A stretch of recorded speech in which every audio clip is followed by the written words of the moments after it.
আপনি কি কখনো কোনো জলের ধারা দেখেছেন?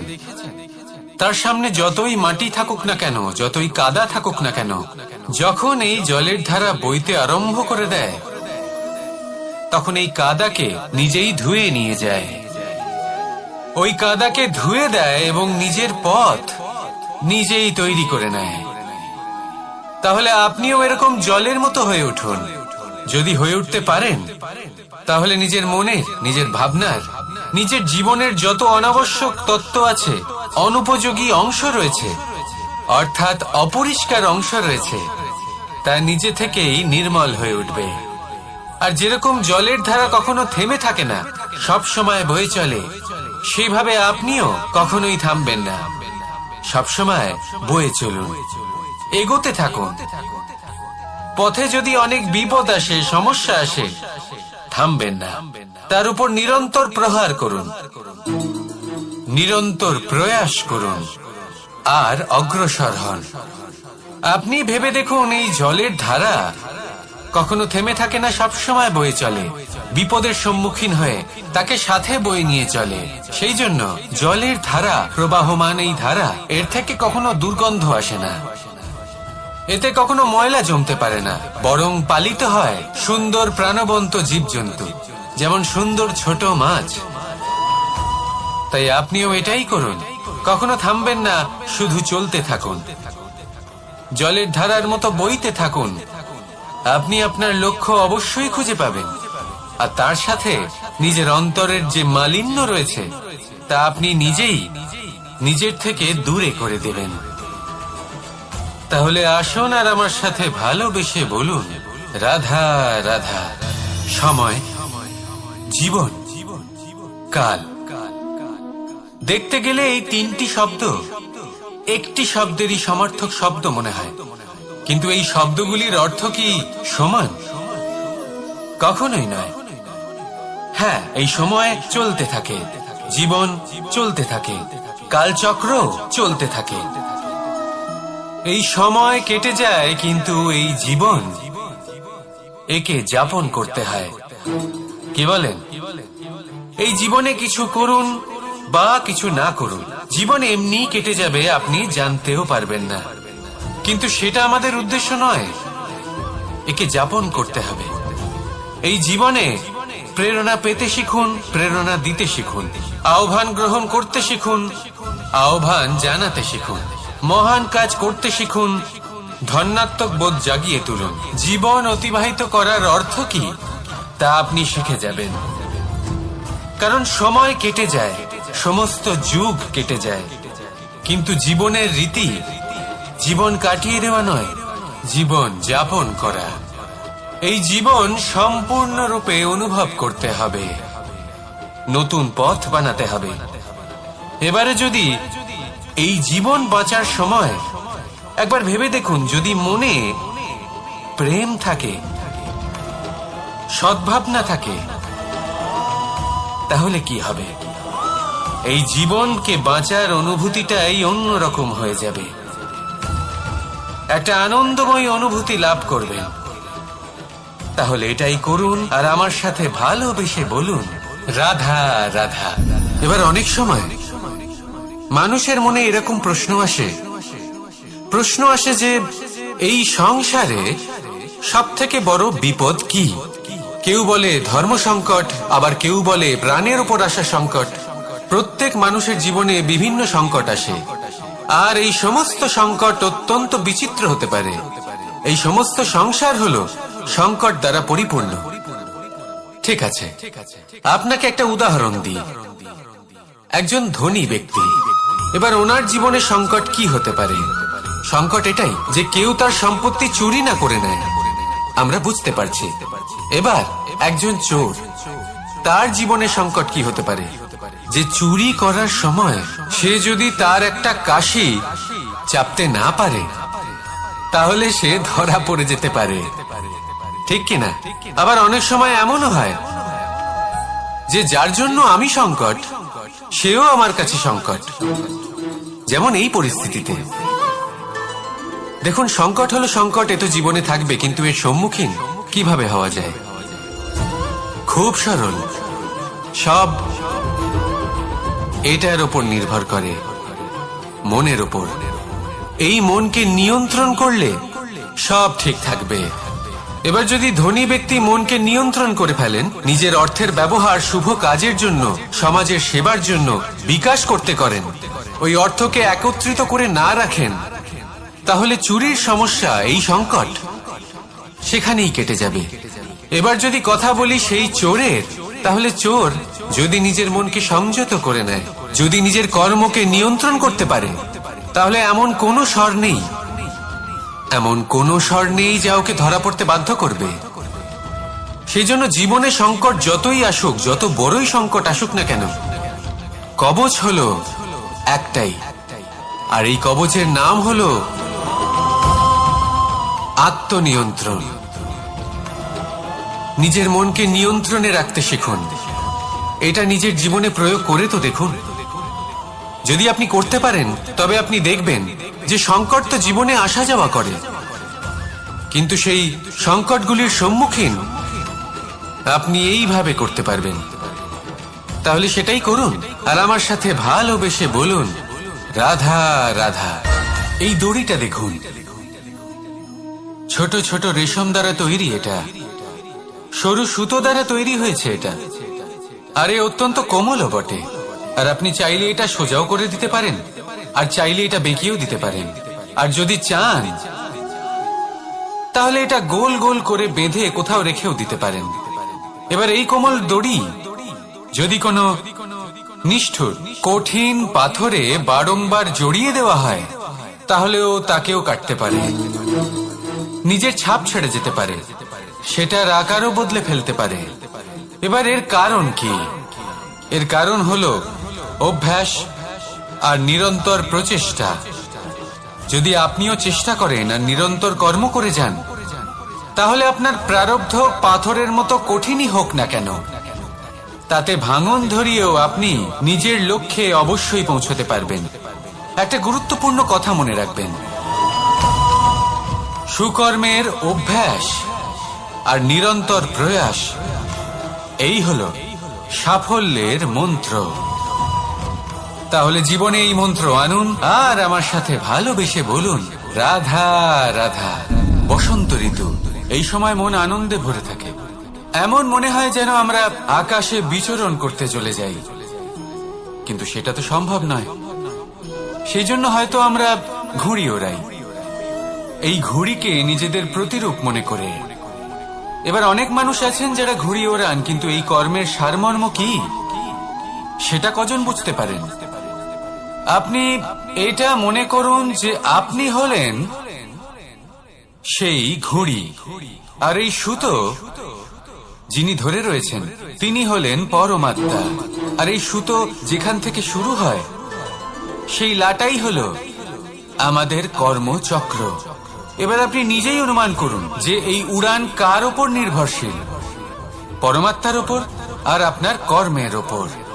যদি পরমাত্মা আপনার হাত ধরে থাকেন, আপনার সাথে থাকেন, যদি আপনি শুভ কর্ম করতে থাকেন, আপনি এই আকাশে উড়তে থাকবেন। কিন্তু কোথাও কোথাও যদি পরমাত্মার সাথে এই বন্ধন ছিন্ন হয়, আপনার কর্মচক্র খারাপ হয়ে যায় বা থেমে যায়, তাহলে আপনার এই ঘুড়ি কেটে যাবে আর দূরে কোনো গাছের ডালে গিয়ে আটকে যাবে। তাই শুধুমাত্র ঘুড়ি ওড়াবেন না, তার থেকে শিখুন, পরমাত্মার সাহচর্যে থাকুন, সবসময় শুভ কর্ম করতে থাকুন, আর সবসময় এই আকাশে উড়তে থাকুন। আসুন আর আমার সাথে ভালোবেসে বলুন, রাত। পিতা আর পুত্রের সম্পর্ক অত্যন্ত মধুর হয়ে থাকে। পিতা স্বপ্ন দেখেন, তাকে পূর্ণ করার সকল সম্ভাব্য চেষ্টা করেন, কিন্তু তাও অনেক সময় ওনার স্বপ্ন অপূর্ণ থেকে যায়। তখন পিতা ভাবেন যে স্বপ্ন উনি পূর্ণ করতে পারেননি, ওনার সন্তান তা অবশ্যই পূরণ করবে।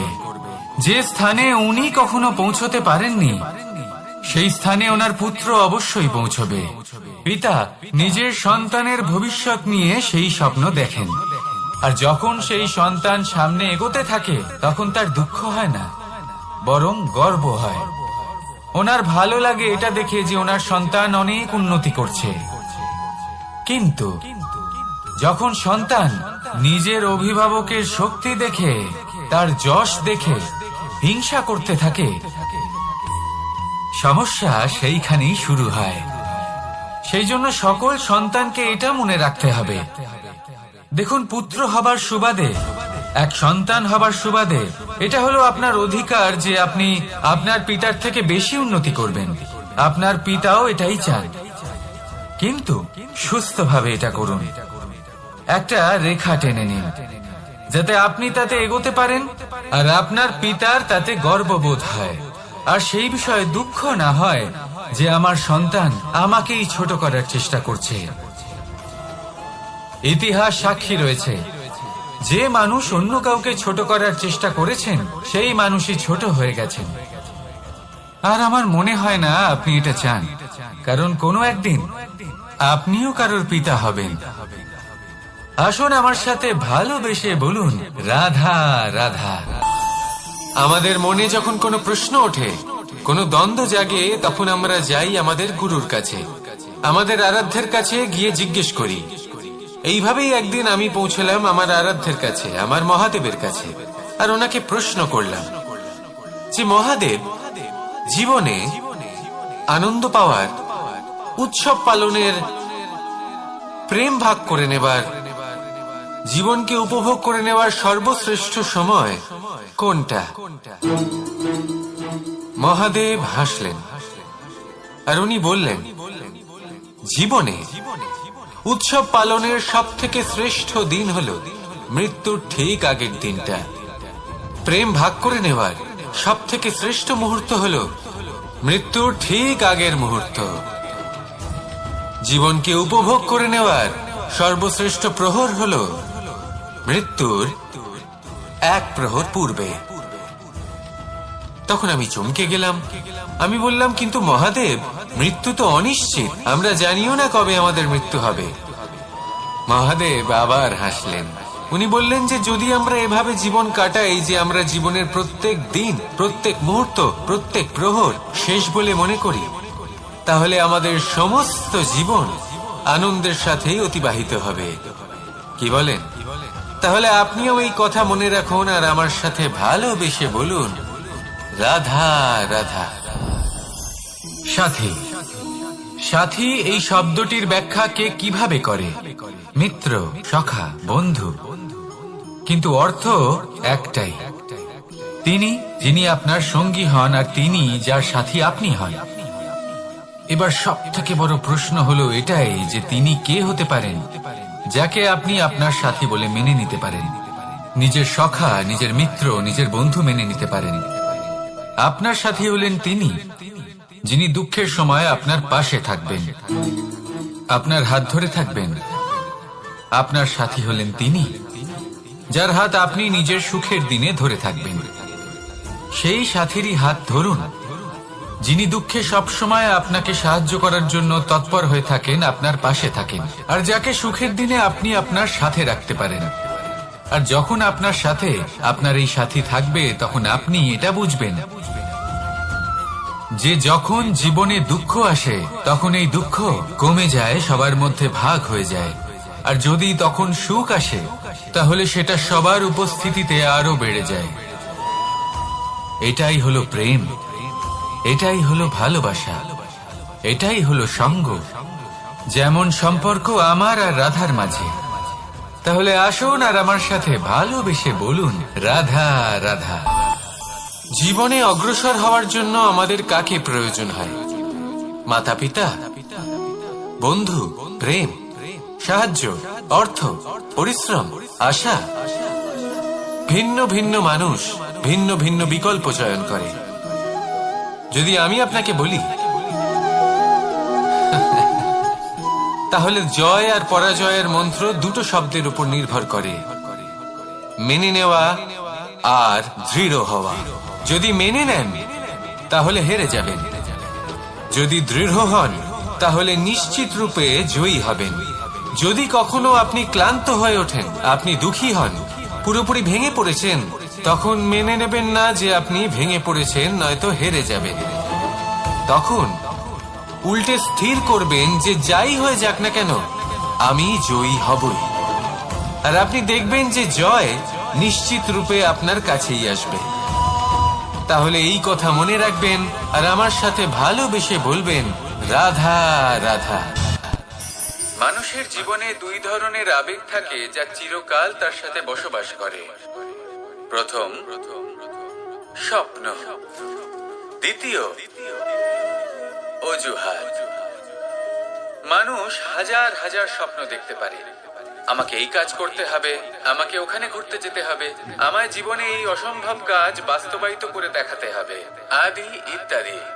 এবার ঠিক যেমন স্বপ্ন দেখেন সেইভাবে অজুহাতও খুঁজে নিয়ে আসেন।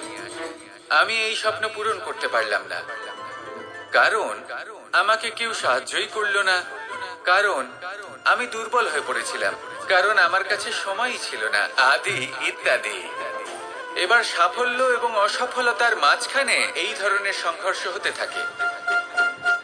সাফল্য তখন লাভ করা সম্ভব যখন আপনার স্বপ্ন আপনার অজুহাতের থেকে অনেক বড় হয়, আর অসফলতা তখন পাবেন যখন আপনার অজুহাত আপনার স্বপ্নের থেকে অনেক বড় হয়। আপনি যদি সাফল্য লাভ করতে চান তাহলে চেষ্টা করতে থাকুন, পরিশ্রম করুন। যদি অসফল হন তাহলে ভয়ভীত হওয়ার কোনো প্রয়োজন নেই।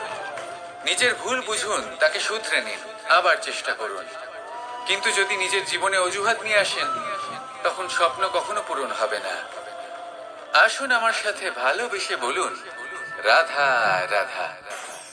এই সংসারের সব থেকে কঠোর ধাতুর মধ্যে একটি হলো লোহা।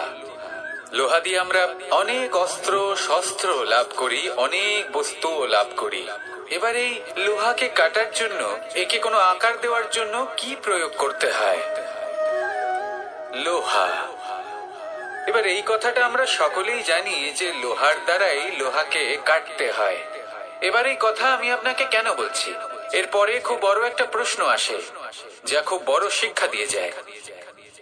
এটা কেন হয় যে আমরা একটা লোহা দিয়ে একটা লোহাতে আঘাত করছি, কিন্তু যে লোহা দ্বারা আঘাত করছি তার আকার বদলাচ্ছে না, যার উপর প্রহার করছি তার আকার বদলাচ্ছে? এতে পার্থক্যটা কোথায়? পার্থক্য হলো তাপমাত্রা। দেখুন, যে লোহাকে আমরা কাটতে চাই তার তাপমাত্রা বাড়াতে হয়, তাকে গরম করতে হয়। আর যে লোহা দ্বারা আমরা আঘাত করতে চলেছি সেই লোহা আমাদের ঠান্ডা রাখতে হয়। অর্থাৎ ঠান্ডা লোহা গরম লোহাকে কেটে দেয়। এবার এই শিক্ষা কি আমাদের জীবনে যথেষ্ট নয়?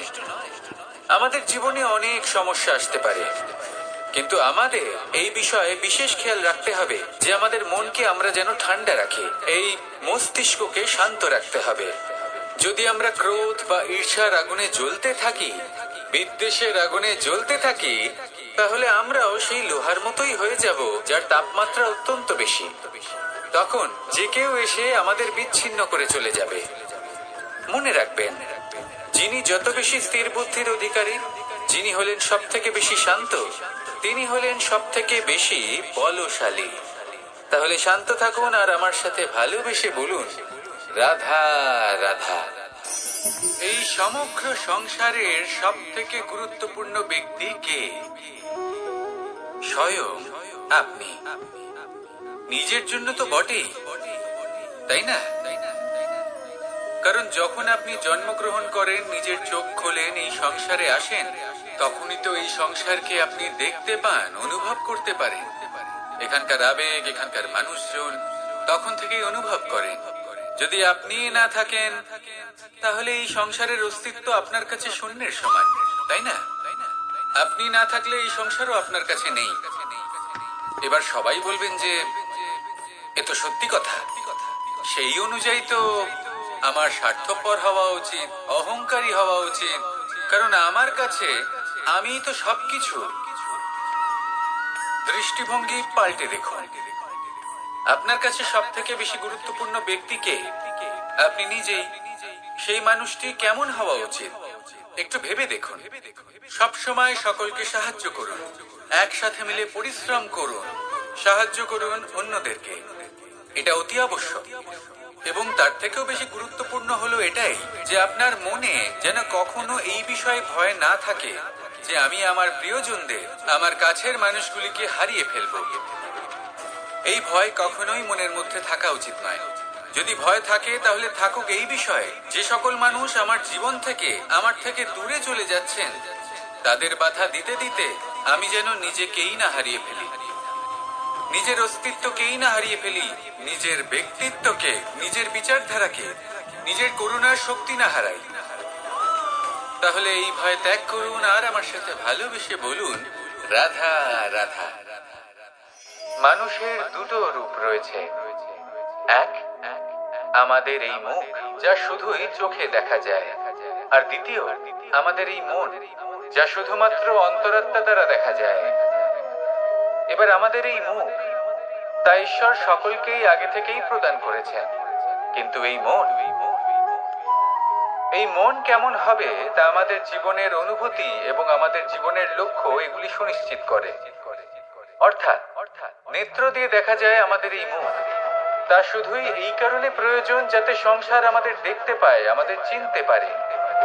কিন্তু যদি এই সংসারে আপনি প্রকৃত অর্থে মান সম্মান লাভ করতে চান, তাহলে নিজের অন্তরাত্মাকে আপনাকে বিকশিত করতেই হবে। দেখুন, কথায় আছে এই যে অসুর, তা শারীরিকভাবে উপস্থিত নয়, তা মনের মধ্যে থাকে। যদি এই মন থেকে অসুরকে বের করে দেওয়া যায়, তাহলে শরীরে তা উপস্থিত থাকবেই না। তাই মনকে শুদ্ধ করুন আর আমার সাথে ভালোবেসে বলুন, রাধা রাধা। পরিশ্রম, এই শব্দগুলি শুনতে হয়তো ছোট মনে হয়, কিন্তু এর মূল্য অনেকটাই অধিক। এবার প্রয়াসও কিন্তু দুই ধরনের হয়। একটা প্রয়াস তাই যা আমরা নিজের মন থেকে, অন্তর থেকে সমগ্র শক্তি দিয়ে করার চেষ্টা করি। এবারে এই প্রয়াস প্রচেষ্টার নামান্তর। কিছু প্রয়াস এমনও হয় যেমন দ্রুতক্রীড়া খেলা। মানুষ বলেন, আজ একটু প্রয়াস করি, একটু দ্রুতক্রীড়া খেলেই দেখি, যদি বিজয়ী হই তবে ভালো ব্যাপার, যদি না হই তবে আর কখনো খেলবো না। এটাও কিন্তু প্রয়াস, কিন্তু এই প্রয়াস পরিশ্রম নয়। পাণ্ডবদের দেখুন, ওনারা যখন পরিশ্রম করেছিলেন তখন খাণ্ডবপ্রস্থকেও ইন্দ্রপ্রস্থ বানিয়েছিলেন। দ্রুতক্রীড়া খেললেন, সেই মুহূর্তেই ইন্দ্রপ্রস্থ হারিয়ে ফেললেন। পরিশ্রম করলেন, সগৌরবের রাজা হলেন। দ্রুতক্রীড়া খেললেন, তখন এক মুহূর্তে রাজা থেকে নিঃস্ব হয়ে গেলেন। সারমর্ম এটাই যে দ্রুতক্রীড়া কখনো কখনো আপনার মিত্র হতে পারে, কখনো সে আপনাকে বিজয়ী করতে পারে, কিন্তু প্রয়াস এবং পরিশ্রম যখন একসাথে মিলিত হয় তখন তা সর্বদাই আপনার সাথে থাকে। প্রয়াস করতে থাকুন, পরিশ্রম করতে থাকুন, আর আমার সাথে ভালোবেসে বলুন, রাধা রাধা। মানুষ কখনো কখনো সময়কে নিয়ন্ত্রণ করতে চেষ্টা করে, কখনো কখনো সময়ের গুরুত্ব বুঝতে পারে না। এটা ভাবে যে এই কিছু মুহূর্ত কেটে যাক, একে অতিবাহিত করি, তাহলে কি বা হবে, কয়েকটা মুহূর্ত মাত্র। কিন্তু তা নয়। আজকের একটা মুহূর্ত ভবিষ্যতের অনেক বড় পরিবর্তনের ভিত হতে পারে। আজকের একটা মুহূর্ত আপনার ভবিষ্যৎকে উজ্জ্বল করে তুলতে পারে। সেই জন্য ছোট ছোট মুহূর্তগুলিকে অদেখা করবেন না। সময়কে কাজে লাগান, পূর্ণরূপে কাজে লাগান। এবার যদি আপনি কাউকে সাহায্য করতে চান আর সেই কারণেই যদি থেমে থাকেন, তাহলে ঠিক আছে, কারণ আপনি কাউকে সাহায্য করে তার জীবনকে আরো ভালো করে তুলতে চাইছেন, আরো শ্রেষ্ঠ করতে চাইছেন। এই পুণ্য, এই কর্ম ফিরে আপনার কাছেই আসবে আর আপনার জীবনকে শুভ করে তুলবে। কিন্তু যদি আপনি আলস্যের কারণে থেমে থাকেন এবং কিছুই না করেন, সময় নষ্ট করেন, তাহলে কিন্তু একটাই ঘটনা ঘটবে, আপনার ভবিষ্যৎ বিপদগ্রস্ত হয়ে পড়বে, আর কিছুই নয়। সেই জন্য এটা বোঝা প্রয়োজন যে কখন থামতে হবে এবং কেন থামতে হবে। যদি আপনার থামার কারণ এবং সময় অনুচিত হয়ে থাকে, তাহলে আপনার ভবিষ্যৎ কখনোই উচিত হতে পারে না। সেই জন্য সময়কে সম্মান করুন আর পূর্ণ ব্যবহার করতে শিখুন। আর আমার সাথে ভালোবেসে বলুন, রাধা রাধা। জীবনে সবসময় সেটা হয় না যা আমরা চাই, তেমন ভাবে হয় না যেমন ভাবে আমরা চাই।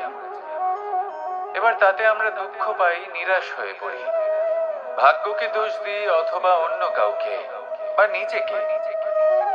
কিন্তু সত্যটা কি সেটা আমাদের জানতে হবে।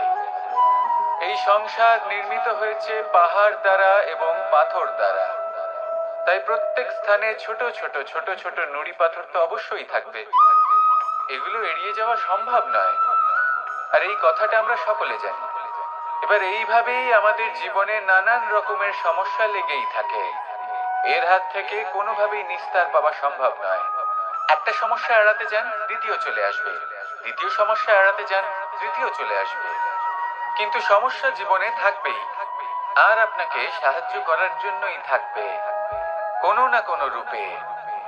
আপনার চারপাশে পাথর আছে, এটা আপনার উপর নির্ভরশীল আপনি কি করবেন, কোন পথে অগ্রসর হবেন এবং কিভাবে অগ্রসর হবেন। এবার দেখুন, এটা তো সবসময় সম্ভব নয় যে আপনার পদতলে ফুলের চাদর থাকবে, এটা তো অসম্ভব। সেই জন্য উচিত এটাই হবে যে আপনি পাদুকা পরিধান করে জীবনে অগ্রসর হন। এর সারমর্ম এটাই, যখনই জীবনে সমস্যা আসবে দৃঢ় হয়ে সম্মুখীন হন এবং এটা বোঝার চেষ্টা করুন যে এই সমস্যা জীবনে কেন এলো, কি শিক্ষা দিয়ে গেল। আপনার মধ্যে দোষ অবশ্যই থাকবে, তাকে গুণে পরিবর্তিত করুন। এই জীবন আরো বেশি সহজ সরল হবে এবং প্রসন্ন হয়ে বলবে, রাধা রাধা। অনেক মানুষ আমাকে এসে বলে যে কানাই, তোমার কথাগুলি তো আর কি বা বলি, তোমার কথা কি থেকে কি করে ফেলতে পারে, অসম্ভবকে সম্ভব করে ফেলতে পারে। এত শক্তি তোমার কথাতেই রয়েছে, তো অন্য কিছু করার কোনো প্রয়োজনই কোথায়? এবার ওনারা এই কথাটা বুঝতে পারেন না যে জ্ঞান শুধুমাত্র শব্দের সমন্বয় মাত্র। কিন্তু এর অর্থ কি সেটা জানার জন্য অনুভব করা প্রয়োজনীয়, সেই পথে চলা প্রয়োজনীয়। এই অভিজ্ঞতাই আপনাকে অর্থ বুঝিয়ে দেবে। ঠিক যেমন তুমি কর্ম করতে থাকো, ফলের চিন্তা করো না, এটা শুধুই শব্দ। এর সারমর্মটা কি, এর অর্থ কি সেটা বোঝার জন্য সেই পথে আপনাকে অগ্রসর হতেই হবে, সেটা যাপন করতে হবে, কর্ম করতে হবে নিরন্তর। এটা ভাবলে হবে না যে আমি কি আমার কর্মের ফল আদৌ পাবো কিনা, তবেই আপনি এই কথার অর্থ বুঝতে পারবেন। কখনো ভেবে দেখবেন, আমাদের বাড়িতে যারা জ্যেষ্ঠ আছেন, বড় আছেন, আমরা তাদের পুজো করি, তাদের সেবা করি, আমরা তাদের চরণ স্পর্শ করি। কেন?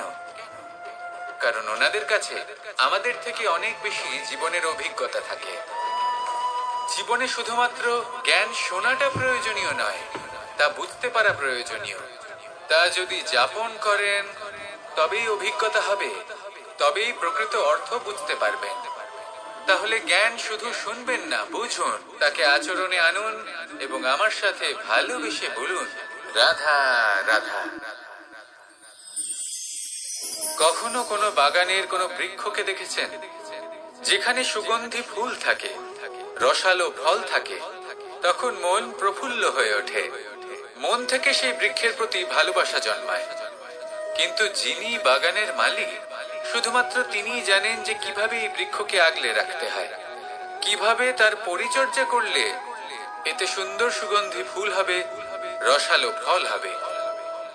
কখনো কখনো প্রয়োজনের থেকে বেশি রোদ পেলে এই বৃক্ষগুলি শুকিয়ে যায়, প্রয়োজনের থেকে কম রোদ পেলেও এই বৃক্ষ কিন্তু শুকিয়ে যায়। প্রয়োজনের থেকে কম জল যদি পায়, এই বৃক্ষ শুকিয়ে যেতে পারে। প্রয়োজনের থেকে অতিরিক্ত জল যদি পায়, তখনও এই বৃক্ষের শিকড়গুলি নষ্ট হয়ে যেতে পারে। এবার এটাই কিন্তু আমাদের সংসারের সাথেও হয়। আমাদের সংসারের সকল প্রতিভাশালী ব্যক্তি, যেমন লেখক, বিচারক, প্রবক্তা, যোদ্ধা, এদের সবার ক্ষেত্রে এই কথাটাই প্রযোজ্য। যদি বেশি প্রশংসা করা হয় তাহলেও এরা হারিয়ে যাবে। প্রয়োজনের থেকে বেশি যদি নিন্দা করা হয় তখনও তারা নত হয়ে পড়বেন। তাহলে আপনি এদের রক্ষা করুন এবং নিজেদেরও। মনে রাখবেন একটা কথা, জেনে রাখুন কখন কোন নিন্দায় আপনি লজ্জিত হবেন না, আর কখন কোন প্রশংসার দ্বারা নিজের মধ্যে অহংবোধ জাগ্রত করবেন না। এই মন সুপ্রসন্ন হয়ে বলবে, রাধা রাধা।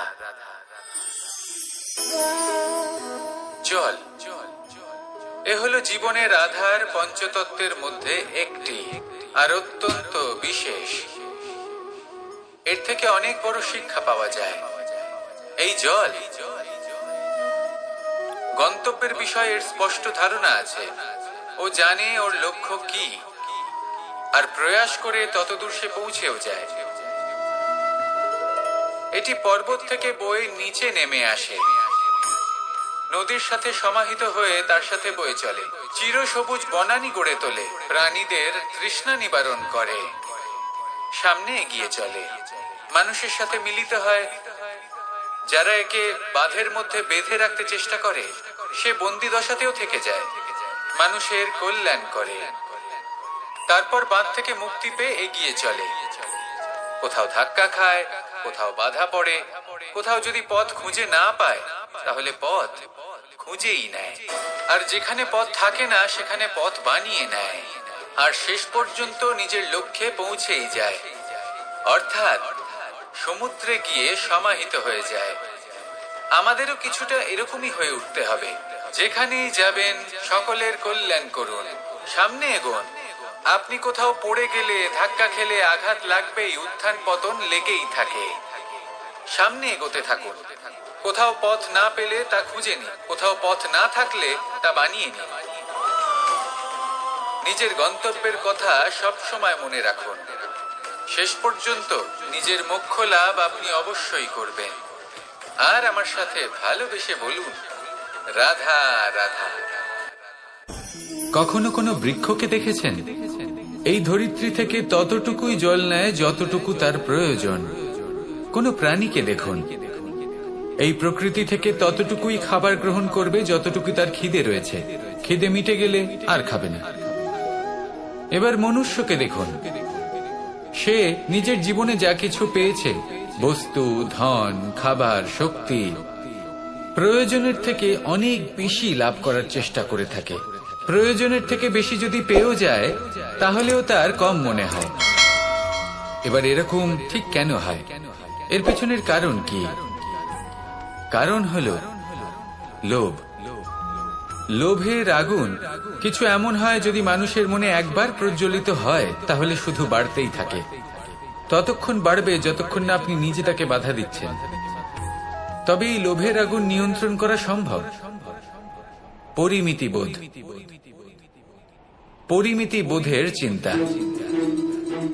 আপনাকে শুধু নিজেকে একটা সরল প্রশ্ন করতে হবে। যখনই মনের মধ্যে কোনো বস্তুর প্রতি, শক্তির প্রতি, ধনের প্রতি, ভোজনের প্রতি লোভ বেড়ে যায়, নিজেকে প্রশ্ন করুন, এটা কি আমার কাছে ততটাই প্রয়োজনীয় যতটা একটা বৃক্ষের কাছে জল, যতটা একটা প্রাণীর কাছে ভোজন? এটা কি ততটাই প্রয়োজনীয়? যদি উত্তর না হয় তাহলে নিজেকে সেখানেই বাধা দিন, সেই ভাবনা সেখানেই ত্যাগ করুন, কারণ সেটাই হলো লোভ। ঠিক এইভাবেই প্রয়োজনীয়তার চিন্তা করে আস্তে আস্তে এই মন নির্লোভ হয়ে উঠবে, আর এই মন প্রসন্ন হয়ে বলবে, রাধা রাধা। আজ আমরা দুই ধরনের ব্যক্তির বিষয়ে কথা বলবো। প্রথম জন হলেন যে প্রয়োজনের থেকে অনেক বেশি পরিমাণ ধন উপার্জন করে থাকেন।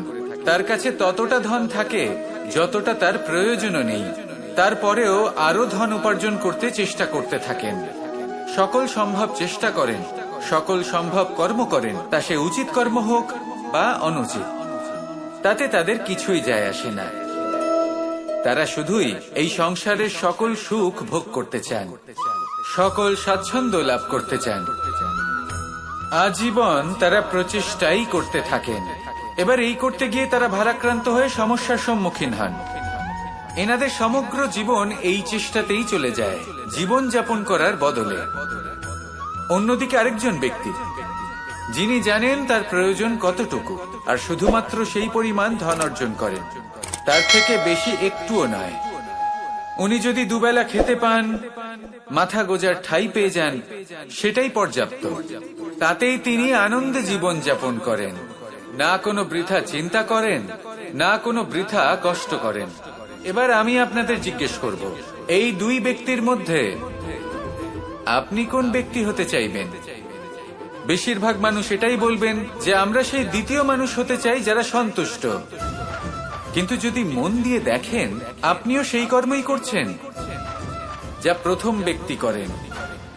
আপনারা সবসময় চেষ্টা করে চলেছেন, এটাও লাভ করতে হবে, ওটাও লাভ করতে হবে, আমার এটারও প্রয়োজন, ওটারও প্রয়োজন। আপনি অনেক কিছু লাভ করেছেন, কিন্তু প্রশ্ন এটাই যে আপনার কি সেই সবকিছুর প্রয়োজন রয়েছে? এর উত্তর আপনার অন্তর মনে রয়েছে।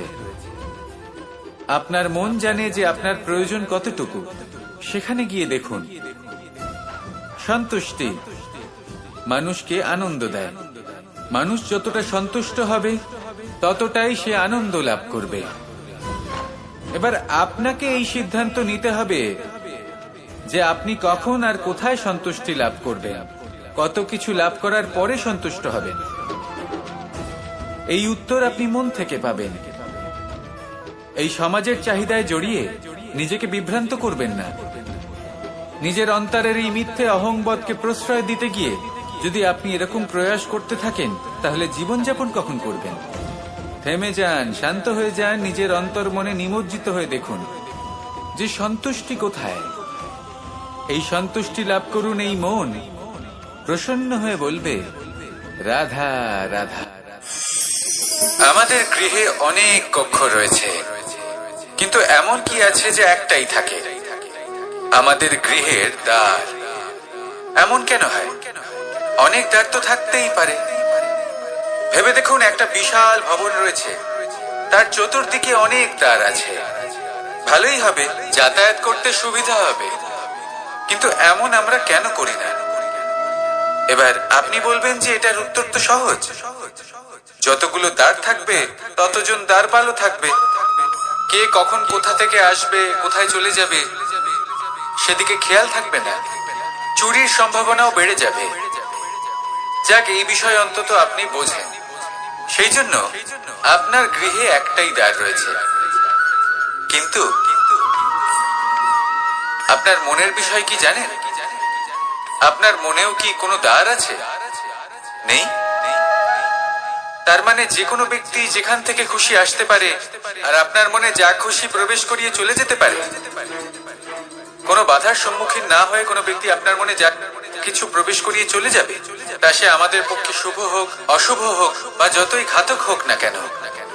সেই ভাবনা হতে পারে বাসনাময়, ক্রোধে পরিপূর্ণ, মতভেদে পরিপূর্ণ, বিদ্বেষ বা অহংকারে পরিপূর্ণ, বা কোনো ব্যর্থ ভাবনা হতে পারে। বিশ্বের যে কোনো ভাবনা মনে এসে বসবাস করতে পারে। এবার মনে যা ভাবনা থাকবে, মন সেটাই অনুভব করবে। নেতিবাচক ভাবনা যদি মনে ঘর করে, মন সুখ অনুভব কি করে করবে? সেই জন্য আবশ্যক হলো মনের মাঝে ইতিবাচক সত্তার দ্বার গড়ে তোলা। অর্থাৎ কোনো ভাবনা যদি আসে এবং ইতিবাচক হয়, তাহলে তাকে মনে প্রবেশ করতে দিন। যদি তা আপনাকে আর্থিক, সামাজিক, পারিবারিক, আধ্যাত্মিক লাভ দেয়, তাহলে তাকে প্রবেশ করতে দিন। যদি না দেয়, যদি তা নেতিবাচক ভাবনা হয়, তাকে দ্বার থেকেই আবার ফিরিয়ে দিন। যত শুভ চিন্তায় থাকবে এই মন, ততই শুভ হবে আপনার জীবন। আর এই মন সুপ্রসন্ন হয়ে বলবে, রাধা রাধা। অহংকার এ হলো ছোট একটা শব্দ, কিন্তু এর প্রভাব অত্যন্ত বৃহৎ হয়ে থাকে। আর সব থেকে বড় সমস্যা হলো, মানুষ আজ অব্দি বুঝতেই পারেনি যে এই অহংকারের বাস্তব রূপ কিরকম। কেউ একে গর্বের নাম দেন, কেউ একে আত্মসম্মানের নাম দিয়ে থাকেন। এবং কোথাও একটা এমন সময় চলে আসে যখন সময় এই অহংকারকে ভেঙে খান খান করে দেয়। আর তখন না গর্ব আপনাকে বাঁচাতে পারে, না আপনার আত্মসম্মান। এখন যদি আপনাকে উদাহরণ দিই, তাহলে যেখানে আপনি বসে আছেন সেই ঘরেই ওপরে তাকান, সেই ছাদের দিকে। যদি এই ছাদ অহংকার করতে থাকে যে দেখো, আমি তো সব থেকে উঁচু জায়গায় আছি, আমার চেয়ে ওপরে আর কেউ নেই। আমি এই ঘরে থাকা সমস্ত ব্যক্তিকে ছায়া প্রদান করি। যদি এই অহংকার এসে যায় তাহলে কি? একবার ভেবে দেখুন, যদি পরের দিন তার উপর আরো একটা তলা বানিয়ে দেওয়া হয় তাহলে কি? এই ছাদ, যার নিজের উঁচু হবার অহংকার ছিল, যে সব থেকে ওপরে ছিল, সে এবার পায়ের তলায় চলে এসছে। এটাই হয়ে থাকে। মনে কখনোই অহংকার পোষণ করবেন না। যদি মনের মধ্যে কিছু রাখতে চান তাহলে প্রেমের ভাব রাখুন, স্নেহ রাখুন। এই অহংকারকে আপনি যা ইচ্ছে নাম দিন, গর্ব হোক, আত্মসম্মান হোক, এর দ্বারা আপনার কোনোভাবেই কোনো লাভ হবে না। তাহলে এই অহংকারকে ত্যাগ করুন আর আমার সাথে ভালোবেসে বলুন, রাধা রাধা। ভগবান। প্রত্যেক কঠিন পরিস্থিতিতে এই নামই আছে যা আমাদের উপায় দিয়ে থাকে। ব্যক্তি যান, ভগবানের পুজো করেন, আরাধনা করেন, ব্রত পালন করেন, মন্দিরে যান, পুজো পাঠ করেন, ভগবানকে জাগিয়ে তোলেন, আর তারপর শুরু হয় সমস্ত প্রশ্ন। হে ভগবান, আমার সাথে এরকম কেন হচ্ছে? কেন আমারই জীবনে এত দুঃখ আছে? আমি কিভাবে এর সম্মুখীন হব?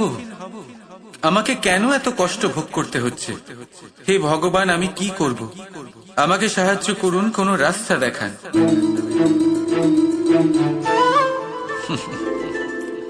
চলুন আমি আপনাকে একটা প্রশ্ন করি।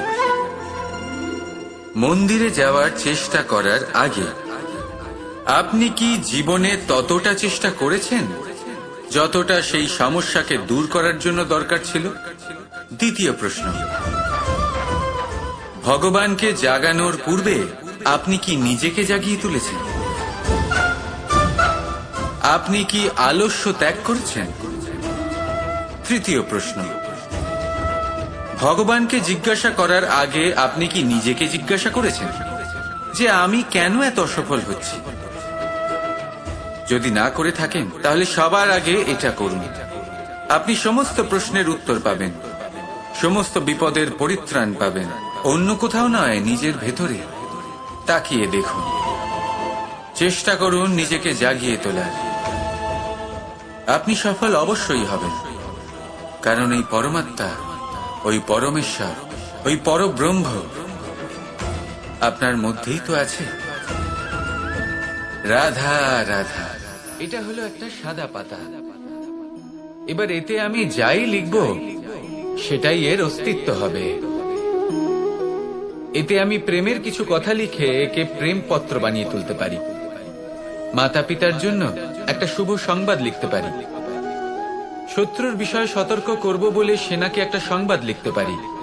দ্বারকাবাসীর জন্য কোনো সংবাদ পাঠাতে পারি। যাই লিখব এই পত্র সেটাই হয়ে উঠবে। সেই রকমই হলো আমাদের জীবন। আমরা যেমন কর্ম আমরা করব, আমাদের অস্তিত্ব এবং ব্যক্তিত্ব ঠিক তেমনই হয়ে উঠবে।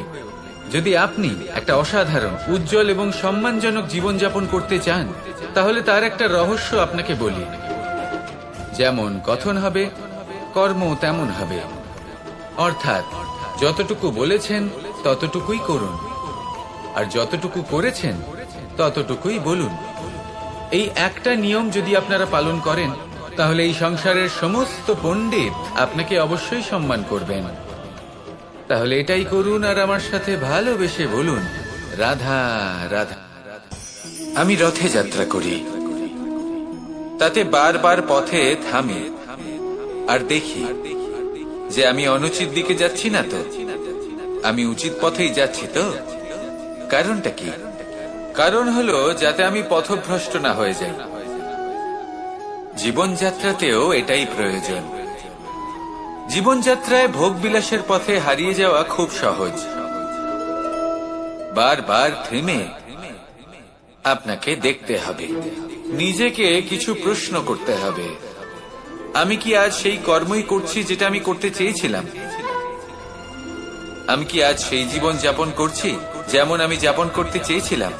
যদি এই প্রশ্নগুলোর উত্তর হ্যাঁ হয় তাহলে এগোতে থাকুন, নয়তো থেমে যান এবং বিচরণ করুন। মনে রাখবেন, এই সংসার অত্যন্ত জটিল আর এতে হারিয়ে যাওয়া অত্যন্ত সরল। সেই জন্য নিজে থেকে বারবার থামা এবং জীবন চিন্তন করা অত্যন্ত আবশ্যক। তাহলে সেটাই করুন আর আমার সাথে ভালোবেসে বলুন, রাধা রাধা। আমি এখানে একা এই বনে বসে আছি, বাঁশি বাজাচ্ছি। কার জন্য? কে আছেন এখানে? কেউ নেই। আমার প্রজা, আমার রাজ্য, আমার পরিবার আমার থেকে অনেক দূরে আছেন। আমি এখানে একা এই বনে বসে এই আকাশের এই রঙের, গাছের এই সব ফলের, মাটির সুবাসের আনন্দ উপভোগ করছি। কেন? আমি হলাম দ্বারকাধীশ। এমন কি রাজকীয় বা ভৌতিক সুখ রয়েছে যে আমি ওখানে পেতে পারি না? সবকিছুই পেতে পারি, তাও এখানে বনে একা বসে আছি। কোন সুখ খুঁজে চলেছি? একা থাকার সুখ। আমরা প্রত্যেকদিন অনেক মানুষের সাথে, চিন্তাধারার সাথে, কর্মের সাথে, পরিস্থিতির সাথে, সুখ দুঃখের দ্বারা বেষ্টিত থাকি। জীবনের এই চক্রে আমরা জড়িয়ে পড়তে থাকি। যতই আমরা এই সমস্যার সমাধান করি, আমরা ততই এতে জড়িয়ে পড়ি। আমরা এতটাই জড়িয়ে পড়ি যে যখন আমরা আয়নায় নিজেদের দেখি, তখন আমরা নিজেদের চিনতেই পারি না। এমন মনে হয় যেন আমরা নিজেদের হারিয়ে ফেলেছি। সেই জন্য প্রত্যেক দিন আপনি কিছু সময় নিজের সাথে কাটান একান্তে। এটা অত্যন্ত আবশ্যক। নিজের অস্তিত্বের গভীরে গিয়ে দেখতে শিখুন, নিজেকে বুঝুন। অদ্ভুত শান্তির অনুভূতি হবে। যেমন এই বায়ু, এই বৃক্ষ, এই পুষ্প, এই নিসর্গ, এদের মতো আপনিও কখনো একলা হতে শিখুন। কখনো নিসর্গের একটা অংশ হয়ে দেখুন। এই মন প্রসন্ন হয়ে বলবে, রাধা। একবার একটা শেয়াল বনে বিচরণ করছিল। ও একটা ছোট্ট শাবক দেখতে পেল। ও ভাবলো, আজ একেই আমি খাবার হিসেবে গ্রহণ করব। আশেপাশে দেখলো কেউ দেখছে না, তো কেউ ছিল না। আর সেই শাবকের ওপর আক্রমণ করলো, যা হলো একটা ঘোর অপরাধ। বনের নিয়ম অনুসারে আপনি কখনোই শাবকের উপর আক্রমণ করতে পারেন না। তারপর এই খবরটা যখন রাজা সিংহ জানতে পারলেন, সভার আয়োজন করলেন। কিন্তু সেখানে শেয়াল বলল, আমি তো এরকম কিছু করিনি। কিন্তু যদি আপনি এরকম বলেন, কোনো প্রমাণ দিন, এর কোনো সাক্ষী আছে? তখন রাজা সিংহ পেঁচাকে ডেকে পাঠালেন, যে সেই মুহূর্তে বৃক্ষের শাখার ওপর বসেছিল। সে সব কিছু দেখেছিল। পেঁচা সব সত্যি কথা বলল, আর শেয়ালকে মৃত্যুদণ্ড দেয়া হলো। এবার এই কাহিনী আমি আপনাকে কেন শোনালাম? কারণ মানুষও কখনো কখনো এরকম কর্ম করেন যা শিয়াল করেছে। এটা ভাবেন কেউ দেখছে না, যখন আমি অনুচিত কর্ম করতেই পারি। কিন্তু না, আপনি যাই করুন না কেন, কেউ না কেউ অবশ্যই তা দেখছে। কোনো ব্যক্তি না হলেও কোনো প্রাণী, না হলে কোনো যক্ষ বা দেব বা প্রেত। যদি এনারা কেউ না দেখেন, তাহলে ধরিত্রী মাতা দেখেন, যেখানে দাঁড়িয়ে আপনি সেই কর্ম করছেন, তাই না? তাই একটা কথা সবসময় মনে রাখবেন, কে দেখছেন কে দেখছেন না সেই বিষয়ে ভাবা ছেড়ে দিন। এটা খুব সহজ কথা। আপনি যদি উচিত কর্ম করেন, উচিত ফল পাবেন। যদি অনুচিত কর্ম করেন, তাহলে আপনি অনুচিত ফল অবশ্যই পাবেন। সেই জন্য উচিত পথে চলতে থাকুন, উচিত কর্ম করতে থাকুন, আর আমার সাথে ভালোবেসে বলুন, রাধা রাধা। বাহ, পুষ্পের সুবাস আমার খুব ভালো লাগে। অত্যন্ত সুন্দর হয় এই পুষ্প। এইভাবে চারিদিকে পুষ্প দেখে মন আনন্দিত হয়ে ওঠে। এবার আপনারা ভেবে দেখুন, আমার চারিদিকে পুষ্প নয়, আগুন আছে। তাহলে কি হবে? আমার শরীর কি জ্বলে যাবে না? অবশ্যই জ্বলবে। শরীরকে কি আগুনের তাপ সহ্য করতে হবে না? অবশ্যই সহ্য করতে হবে। এটাই হলো প্রকৃতির নিয়ম। এই নিয়ম কিন্তু আমরা সবাই জানি, কিন্তু আমাদের মধ্যে বেশিরভাগ মানুষ এই বিভ্রান্তি নিয়ে বাঁচি যে এই যে প্রকৃতির নিয়ম, তা আমার উপর প্রযোজ্য নয়। তা কিন্তু নয়। আমাদের চতুর্দিকে এই যে নিসর্গ রয়েছে, আমরা তার কতটা ক্ষতি করি সেটা একবার ভেবে দেখুন। আমরা বনাঞ্চল জ্বালিয়ে দিই, বায়ু দূষিত করি, জল দূষিত করি, প্রাণীদের হত্যা আমরা করি। কেন? এই নিসর্গ আমরা নষ্ট করি, যদিও আমরা জানি যে আমরাও হলাম এই নিসর্গেরই অংশ। এবার দেখুন, শরীরের কোনো অংশে যদি আগুন ধরান, আস্তে আস্তে সমস্ত শরীরও জ্বলে যাবে। সেইভাবেই নিসর্গ যদি নষ্ট হয়ে যায়, তাহলে মনুষ্য জাতিও নষ্ট হয়ে যাবে। তাই এই যে নিসর্গ আপনি দেখছেন, এই পুষ্প, এই বৃক্ষ, বায়ু, জল, এদের সকলকে রক্ষা করুন, নষ্ট নয়। মনে রাখবেন, যদি নিসর্গ থাকে মানুষ থাকবে, যদি নিসর্গ থাকে তাহলেই জীবন থাকবে। আসুন আমার সাথে ভালোবেসে বলুন, রাধা রাধা। পাণ্ডবরা বন থেকে এসেছিলেন। ওনাদের কাছে না কোনো ধন ছিল, না কোনো সম্পদ, না বিদ্যা। নিজের পরিশ্রমের দ্বারা ওনারা বিদ্যা অর্জন করেছিলেন, আর তার দ্বারাই সম্পদ অর্জন করলেন আর ধনও অর্জন করলেন। এই পাণ্ডব ছিলেন অত্যন্ত কুশল এবং শক্তিশালী। যুধিষ্ঠির নিজের পরিশ্রম দ্বারা এমন জ্ঞান অর্জন করেছিলেন যে এই সংসার ওনাকে ধর্মরাজ যুধিষ্ঠির অভিহিত করেছিল। দেখতে গেলে পাণ্ডবদের কাছে সবকিছুই ছিল, কিন্তু যখন বিষয় এলো আরো ধন লাভ করার, তখন যুধিষ্ঠির, যিনি পাণ্ডবদের মধ্যে জ্যেষ্ঠ, তিনি সকল পাণ্ডবদের সাথে দ্যুতক্রীড়ায় অংশগ্রহণ করে ফেললেন। এর ফলে না শুধু ধনলক্ষ্মী, ধর্মলক্ষ্মী, বিবেক লক্ষ্মী কেউ হারালেন, আর শুধু তাই নয়, নিজের গৃহলক্ষ্মী দ্রৌপদীকেও হারিয়ে ফেললেন। এর কারণ কি?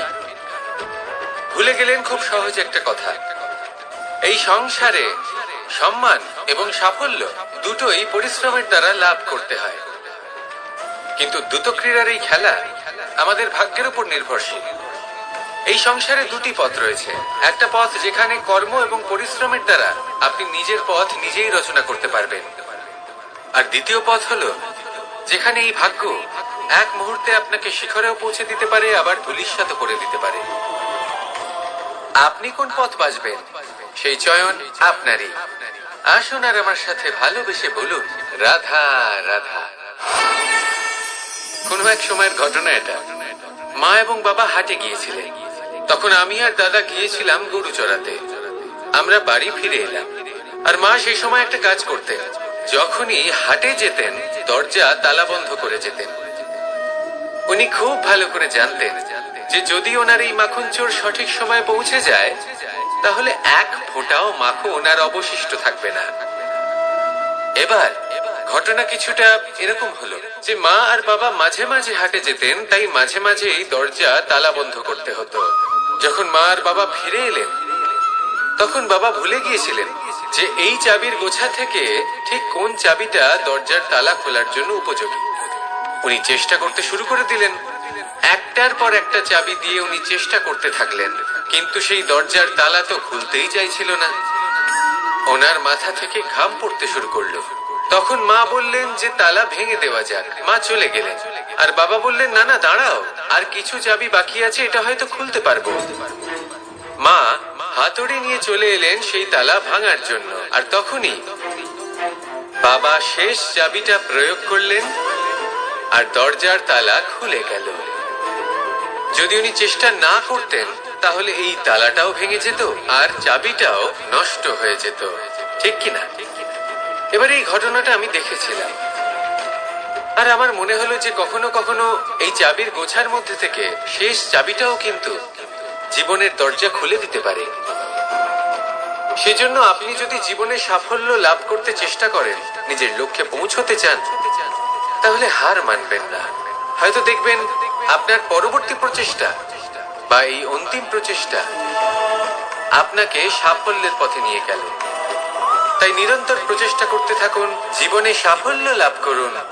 যজ্ঞের আগুনকে শুভ বলে মনে করা হয়, আর সেখানেই চিতার আগুনকে অশুভ মনে করা হয়। এমনটা কেন হয়? এখানে বিষয়টা হলো লক্ষ্য, বিচার এবং সঙ্গের। যখন আমরা যজ্ঞ করি, তখন আমাদের লক্ষ্য কি হয়? পরিবেশকে আরো পবিত্র করে তোলা, ইতিবাচক করে তোলা। আমাদের লক্ষ্য শুভ হয়। তারপরে আসে বিচার, এই পরিস্থিতিতে সেই বিচার হলো অগ্নি। স্ফুলিঙ্গ থেকে তীব্র আকার ধারণ করে সমস্ত কাঠকে পুড়িয়ে দেয় এবং সুগন্ধ ছড়িয়ে দেয়। অর্থাৎ যদি আপনার লক্ষ্য শুভ হয় তাহলে তার নিজেই শুভ বিচারধারাকে আমন্ত্রণ জানায়। এই শুভ বিচার তখনই আসবে যখন আপনার সংকল্প শুভ হবে। অন্যদিকে হলো চিতার আগুন। এর লক্ষ্য কি? একটা দেহকে পরধামে পৌঁছে দেওয়া। সবার শেষে সবকিছু আপনার উপরে নির্ভরশীল যে আপনি কোনটা চয়ন করতে চান। আপনার লক্ষ্য যদি শুভ হয় তাহলে আপনার বিচার এবং সঙ্গতি আর তার পরিণাম সবই শুভ হবে। আসুন আর আমার সাথে ভালোবেসে বলুন, রাধা রাধা। এই সংসারের প্রত্যেক বস্তুর, প্রত্যেক পরিস্থিতির, প্রত্যেক আবেগের দুটি দিক আছে। এর মধ্যে পার্থক্য করা সম্ভব শুধুমাত্র দৃষ্টিভঙ্গির দ্বারা। যদি কোনো ব্যক্তি পর্বত শিখরে দাঁড়িয়ে থাকেন তাহলে উনি এটাই দেখতে পাবেন যে এই জলের ধারা সমুদ্রের দিকে বয়ে চলেছে। আরেক ব্যক্তি যিনি সমুদ্রের কাছে দাঁড়িয়ে আছেন তার এটাই মনে হবে যে এই জলের ধারা সমুদ্রের দিকে আসছে। এখানে বিষয়টা হলো দৃষ্টিভঙ্গি। আর এটাই সময়ের সাথেও হয়ে থাকে।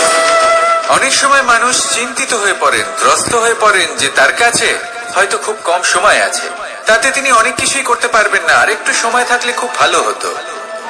তিনি এভাবেও ভাবতে পারেন যে অল্প হলেও সময় বাকি তো রয়েছে, অর্থাৎ যা অবশিষ্ট আছে তাকে সংরক্ষণও করা সম্ভব, তাতে জীবন যাপনও করা সম্ভব। আর এটা নির্ভর করছে আপনার উপর। তাই দৃষ্টিভঙ্গি ইতিবাচক রাখুন। জীবনে দুই ধরনের আবেগ রয়েছে যার কোনো মূল্য নেই। আমার কথার অর্থ এটা নয় যে এদের কোনো গুরুত্ব নেই। গুরুত্ব যথেষ্টই রয়েছে, শুধু এদের জন্য আপনাকে কোনো মূল্য দিতে হয় না। প্রথম আবেগ হলো আনন্দ, প্রসন্নতা। এটা আপনি যে কোনো জায়গায় খুঁজে পেতে পারেন যদি আপনি খুঁজে পেতে চান। আপনি কোনো পুষ্পের সৌন্দর্য দেখে প্রসন্ন হতে পারেন। বায়ুর কারণে যখন একটি বৃক্ষ শিহরিত হয় সেটা দেখে আপনি প্রসন্ন হতে পারেন। একটা ছোট্ট শিশুর কলরব শুনেও আপনি প্রসন্ন হতে পারেন। একটা ক্রন্দনরত বালককে হাসিয়ে আপনি প্রসন্ন হতে পারেন। সবকিছু আপনার উপর নির্ভরশীল। সেখানে আরেকটি আবেগ হলো দুশ্চিন্তা। মানুষ বড়ই দুশ্চিন্তা করতে থাকে। আজ আমি এই কাজ করেছি, সেই বিষয়ে চিন্তা। আজ আমি এই কাজ করতে পারিনি, সেই বিষয়ে চিন্তা। কাল আমাকে এই কাজ করতে হবে, সেই নিয়ে চিন্তা। আমি কি সেই কাজটা করতে পারবো, সেই বিষয়ে দুশ্চিন্তা। চিন্তা সর্বত্র রয়েছে, যার জন্য মূল্য দিতে হয় না। যত চান আপনি একত্রিত করতে পারেন। একটা গুরুত্বপূর্ণ কথা মনে রাখবেন, প্রসন্নতা জীবনের একটা নতুন সূত্রপাত। সেখানে দুশ্চিন্তা হলো জীবনের চিতার সময়। এবার এই দুটি আবেগ হলো মূল্যহীন। দুটোই আপনার সামনে আছে। কোনটা চয়ন করবেন আপনি, দুশ্চিন্তা নাকি প্রসন্নতা? সিদ্ধান্ত আপনারই। আসুন আর আমার সাথে ভালোবেসে বলুন, রাধা রাধা। ধন, সম্পত্তি, এগুলো আসলে কি? এগুলো শুধু সেই মূল্য যার দ্বারা আমরা কোনো কিছু অর্জন করতে পারি। এবার এই ধনের দ্বারা এই সংসারে অনেক কিছু লাভ করা সম্ভব, কিন্তু সেই সবকিছুই শুধুমাত্র ভৌতিক বস্তুই হবে। ভৌতিক সামগ্রী, ভৌতিক সুবিধা। অর্থাৎ আপনার কাছে যতই ধন থাকুক তা আপনাকে শান্তির ঘুম এনে দিতে পারবে না। আপনাকে জীবনের বাস্তব সুখের অনুভূতি লাভ করাতে পারবে না, কারণ এগুলো ভৌতিক ধন। এই ভৌতিক বস্তুই অর্জন করাতে সক্ষম। বাস্তবিক ধন কি? যদি এই প্রশ্ন আপনার মনে আসে তাহলে তার উত্তর আমি আপনাকে দেব একটা উদাহরণের মাধ্যমে। কখনো আপনি শুনে থাকবেন যে একজন পিতা আজীবন অনিষ্ট করেন, অনর্থ করেন, খারাপ কাজ করেন শুধু ধন অর্জনের জন্য। তিনি ভাবেন যে আমি ধন অর্জন করব আর নিজের সন্তানকে একটা উজ্জ্বল ভবিষ্যৎ প্রদান করব, একটা সুখ স্বাচ্ছন্দ্যময় জীবন দান করব। এবার সন্তান যখন জন্ম লাভ করে তখন সে ভাগ্যের জোরে সেই ধন ভোগ করে। যেরকম সে পায় সেরকমই তার ব্যবহার সে করে। কখনো আপনি এটাও দেখে থাকবেন যে সেই সন্তান সমস্ত ধন নষ্ট করে ফেলে, আর সেই পিতা যিনি সমস্ত ধন সঞ্চয় করেছেন, যিনি সেই ধনের প্রভু, আজ সেই ধনের প্রহরী হয়ে রয়েছেন। এবার এরকম কেন হয়?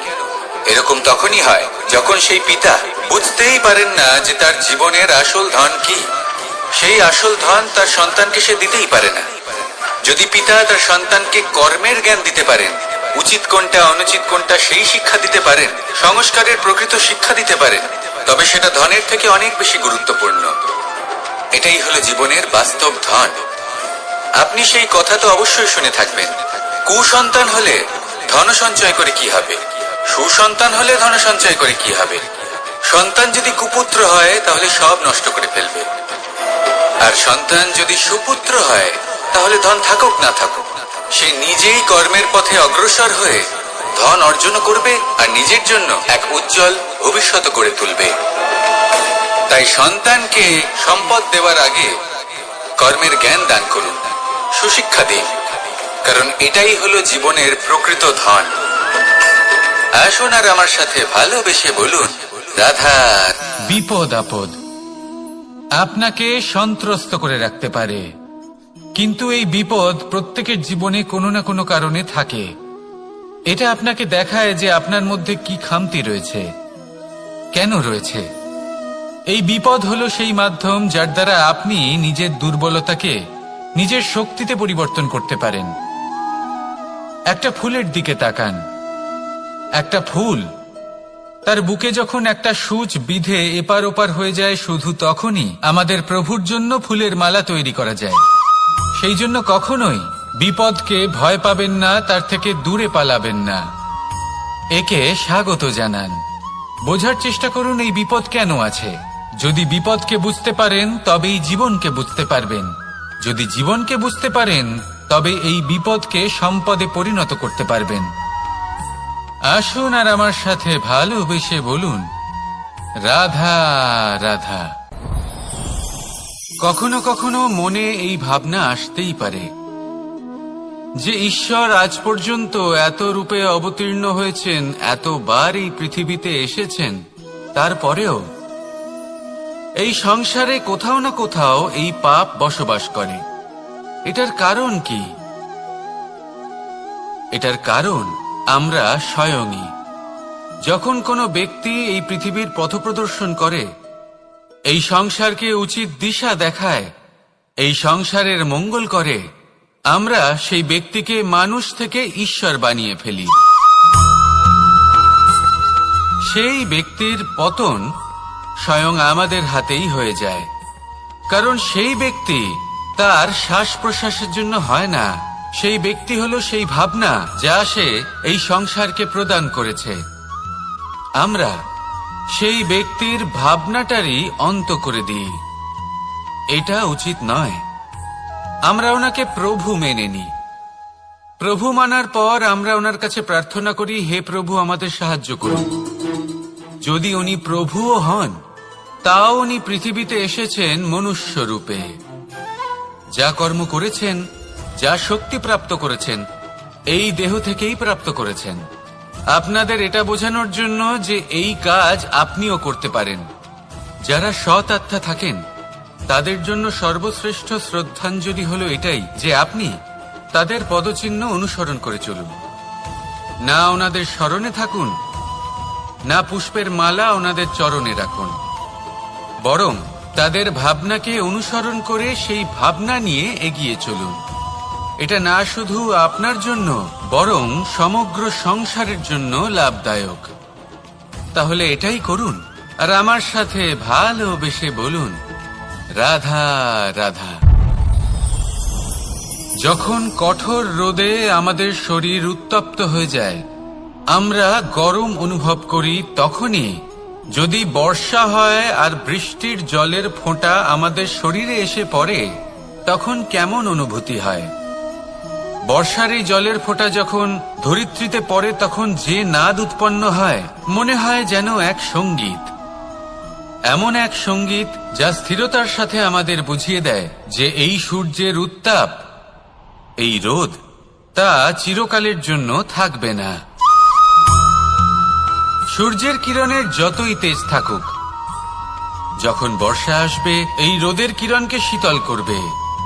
সূর্যের তেজ যতই বেশি হোক না কেন, কখনো না কখনো কালো মেঘ আসবে আর সূর্যকে ঢেকে দেবে। অর্থাৎ এই প্রকৃতি আমাদের শিক্ষা দেয় যে কারোর প্রকাশ, যে কারোর মেধা চিরকাল টিকে থাকে না। এবার যদি কথা বলি অন্ধকারের বিষয়ে, তবে রাত্রির কালো অন্ধকারকে একটা জোনাকির আলো পরাজিত করে। অর্থাৎ অন্ধকারও চিরকালের জন্য বজায় থাকে না। এটা কি আমরা বুঝলাম? তবে আপনাদের দুটো সহজ প্রশ্ন করব। জীবনে যখন কিছুই আপনাদের সাথে চিরকাল থাকবে না, তাহলে অহংকার কি নিয়ে? আর জীবনে যদি প্রত্যেক দুঃখ, বিপদ, সমস্যা একটা সময়ের পর আপনাকে ছেড়ে চলে যায়, তাহলে পরাজয় মানবেন কেন? এই দুশ্চিন্তা ত্যাগ করুন, এই অহংকার ত্যাগ করুন, আসক্তি ত্যাগ করুন, আর আমার সাথে ভালোবেসে বলুন, রাধা রাধা। পুরুষার্থ। শাস্ত্রে 4 ধরনের পুরুষার্থের কথা বলা হয়েছে। প্রথম হলো ধর্ম। আপনি কি জানেন এই ধর্ম আসলে কি? আপনার কি মনে হয় ধর্ম আসলে কি? কোনো বিশেষ ঈশ্বরকে মানাই কি ধর্ম বলা হয়? নাকি কোনো বিশেষ রীতি পালন করাই হলো ধর্ম? নাকি কোনো বিশেষ সাহিত্যকে সর্বশ্রেষ্ঠ মনে করাই হলো ধর্ম? না, ধর্ম হলো সেটা যাকে ধারণ করা যেতে পারে। আর ধারণ শুধু সেটাই করা যায় যা পবিত্র। পবিত্র শুধু তাকেই বলা হয় যা নিঃস্বার্থ, যার মধ্যে শাসন করার কোনো ইচ্ছে নেই, যা সরলভাবেই প্রবাহমান, জল এবং বায়ুর মতো। যখন কোনো ব্যক্তি ধর্মকে ধারণ করেন এবং সেই ধর্ম সেই ব্যক্তিকে রক্ষা করে, তখন তাকে ধর্ম বলা হয়। ধর্ম যা রক্ষা করে অহংকার থেকে, খারাপ চিন্তার হাত থেকে। সেই জন্য পুরুষার্থ গড়ে তোলার আগে, ধর্ম পালন করার আগে, ধর্মের প্রকৃত অর্থ কি সেটা বুঝে নিন। এটা জেনে রাখুন যে সমস্ত ধর্মের আধার, সমস্ত ধর্মের ভিত শুধুমাত্র ভালোবাসা। আসুন আর এই ভালোবাসার সাথেই বলুন, রাধা রাধা। জীবনে শিখরে পৌঁছানোর জন্য মানুষের কি প্রয়োজন হয়ে থাকে? সিঁড়ির। কিন্তু তাও প্রত্যেক মানুষ, প্রত্যেক ব্যক্তি শিখরে পৌঁছতে পারেন না। এর কারণ কি? কারণ একটা হতে পারে যে মানুষ কল্পনা করতে থাকেন কিন্তু সিঁড়ি খুঁজে পান না। কিছু মানুষ খুঁজে নেন কিন্তু তা পেয়ে এতটাই প্রসন্ন হয়ে যান যে তারপর আর কোনো কর্মই করেন না। খুব সোজা ব্যাপার। অনেক মানুষ সিঁড়ি খুঁজে পান না, আর যদি পেয়েও যান তাও যতক্ষণ না তাতে চড়ছেন সেই শিখরে পৌঁছবেন কি করে? যতক্ষণ না আপনি পরিশ্রম করছেন, যতক্ষণ না সেই সিঁড়িতে আপনি চড়ছেন, যতক্ষণ না ক্লান্ত হচ্ছেন, আপনার পায়ে হাঁটুতে ব্যথা না হচ্ছে, ততক্ষণ এই শিখরে পৌঁছানোর সৌভাগ্য লাভ করতে পারবেন না। তাহলে কল্পনার সাথে কর্ম করুন, পরিকল্পনার সাথে পরিশ্রম করুন, সব কিছু পাবেন। আসুন আমার সাথে ভালোবেসে বলুন, রাধা রাধা। সমস্যা, কঠিন সময়, সংকট, বিপদ কার জীবনে নেই? প্রত্যেকের জীবনে আছে। কিন্তু আমাকে একটা কথা বলুন, যদি নৌকায় ঢেউকে ভয় পেতে শুরু করে, তাহলে সাগর পার করবে কে? কখনো কোনো ছোট্ট পিঁপড়েকে দেখেছেন যে আকারে হয়তো ছোট হতে পারে কিন্তু বড় শিক্ষা দিয়ে যায়? কিন্তু আমরা শিখি না। এবার দেখুন একটা পিঁপড়েকে যে ভোজনের খোঁজে বাইরে বের হয়, একটা ছোট্ট দানা তুলে নেয়। ছোট দানা তোলে কারণ তার থেকে বেশি সে তুলতেই পারবে না। সে দানা নিয়ে চলতে শুরু করে, কোনো দেওয়ালে উঠে পড়ে, আবার পড়েও যায়। সেই দানা দূরে কোথাও একটা পড়ে যায়, তা আবার খোঁজে, তুলে নেয়, আবার চলতে থাকে। পড়ে যায় আবার ওঠে, পড়ে যায় আবার ওঠে। সেই দানাটা রেখে দেয়, আবার বেরিয়ে পড়ে ভোজনের খোঁজে। পরিশ্রম করতে থাকে কিন্তু হার মানে না। এই শিক্ষাই তো আমাদের প্রাপ্ত করতে হবে। নিরন্তর পরিশ্রম আর নির্ভীক হয়ে কর্ম করে যেতে হবে। এটাই হলো সাফল্যের মাধ্যম, এটাই হলো জয়ের মন্ত্র। অচ্যুত অজয় অস্ত্র। তাহলে আসুন আর আমার সাথে ভালোবেসে বলুন, রাধা রাধা। মানুষের মানসিকতা এমন হয় যে সে যতটা করে আশা করে যে তার থেকে অনেক বেশি তার বদলে সে পাবে। দেখুন, সবকিছুই আপনার ভাবনা চিন্তার উপর নির্ভর করছে।